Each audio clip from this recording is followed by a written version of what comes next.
One of the things that I started thinking about on this car, as I was looking at the book, was looking at the manual and trying to figure out how much oil to put in it and stuff like that. By the way, it takes 2 quarts of oil. There's a lot of stuff on this car. Somebody, might have been Stoney, somebody made a comment about, I didn't realize what a modern, up-to-date vehicle I have here compared to what they were when they came out, and I am aware of that. This car has, for example, has an electric fuel pump, has a 12-volt ignition system, it has an alternator, it has an electric fan, and an electric water pump. He made mention of the fact that it had radial tires, which a lot of people that run these don't even have radial tires on them. And all sorts of stuff like that. So yeah, this is a car that's been updated quite a lot. And I do realize what I have here, although I have to say when I first got it, I kind of didn't, because I didn't even know, when I started talking to Cutworm about this car, I didn't even know it was a running automobile. I thought it was just a body. I had seen it in some videos sitting up in the back of the shop, covered up in all this and that. I didn't even really know it ran until we got to talking about it, and he said it did. See, here's that water pump I was talking about. The thing of beauty right there.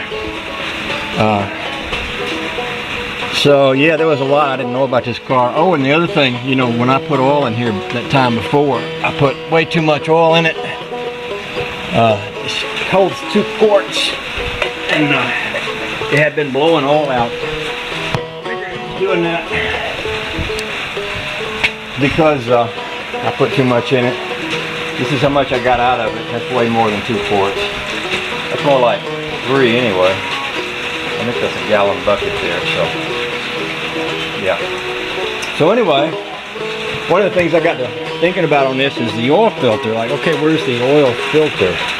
And I looked in the book, and these cars had an old gravity drain canister oil filter, kind of like the one on the Cadillac motor, kind of like a flathead would have. Well, here, you see that thing on the front of the rat rod there? That little canister, that's a gravity drain oil filter. And this had something like that on it originally, and it doesn't now. And I don't even know if this car has an oil filter on it. It may not, which wouldn't be the worst thing in the world, especially no more than I'm going to be driving. It would be fine.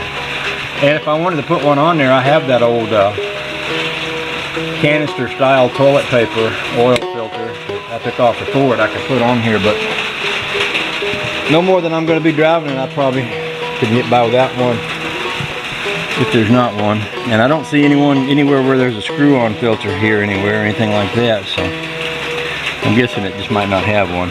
So with that said, what I need in here after I tighten those bolts is 2 quarts of oil. And I thought I might throw a little STP in there too.